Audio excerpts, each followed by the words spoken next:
Fight!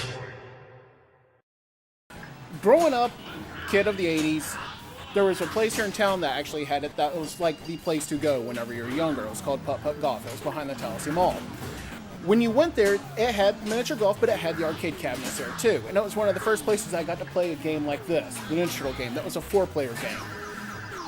3 of my friends and I playing that game, amazing. It ate probably $20 worth of quarters, but just growing up playing something that we liked is what made the game fun. This is what really started it. Street Fighter 2 was the very first arcade game I remember playing as a kid.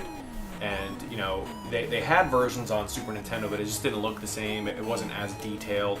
It wasn't as, fun as playing on actual joysticks and buttons. It was, you had, little pads and things, which are still fun and people can do it. But there was nothing like playing a fighting game on sticks and buttons. And at least back in my time, it wasn't something that you could just go buy a stick and play it. It was a completely different experience than playing on a Super Nintendo. Why do you guys work to restore arcade cabinets? What drives you to do it? I often ask myself that question. I don't really know what drives us to do it. It's just we feel that a lot of these games, they came out at a unique time and they're meant to be played in a specific way.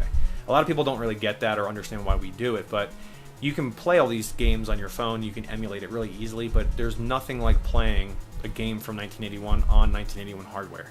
It was made to be played a specific way, and the main thing again is that you have these people that walk in and you just immediately see them break down and have the best half hour of their lives, because they may have put a high score on their local Burger Time machine back in the day. They come to our shop and they play that, and then it brings back all those memories for them. One thing that I always like to talk to people about is people always like to talk about film like it's this beautiful art, and it is, right? But a lot of people, when you try to talk the same way about video games, they laugh at you. But what a lot of people don't realize is if you look at the advancement of video games in such a short time, it's in my opinion, it's surpassed what film has done. So film still has its rules, but if you look at Pong, right, and you look at a new Xbox One game, it doesn't look like the same media. It's completely different. So a lot of people, they don't take video games nearly as serious as an art as movies or anything really, music, anything. It's definitely an art. It's just, I think it's kind of new, so it's not quite got there. But I do think that's why a lot of younger people are really starting to get into them, is they can appreciate the 8-bit and the art and all the iconic characters. And you see little kids wearing Pac-Man shirts. They have no idea what Pac-Man is, but they think it looks neat. So a lot of that 80s, style and nostalgia is coming back.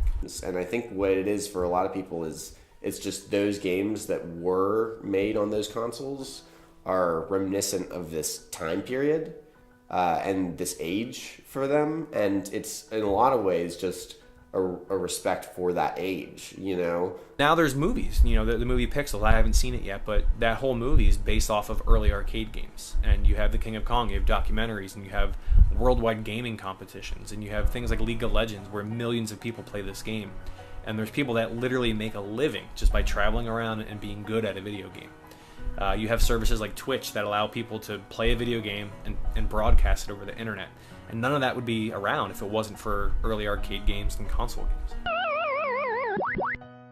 What's really lost in that transition is it's more of a social thing. So nowadays, you want to play with people, you just go in your room and shut the door and go on the internet and play with people. And it's fun. I do it, but you don't have that same feeling of walking up and putting a quarter on a machine where, you're next and you get that right next to that person and play them.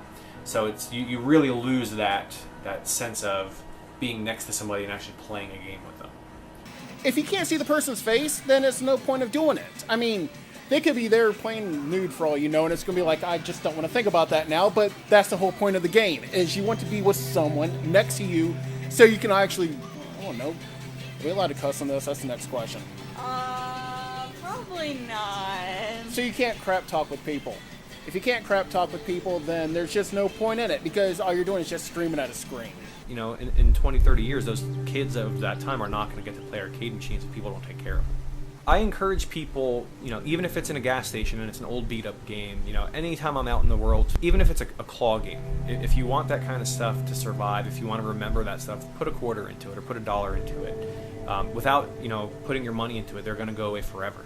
Even if it's a stupid, Miss Pac-Man machine at a pizza place. if you don't support that kind of stuff, it's going to go away forever.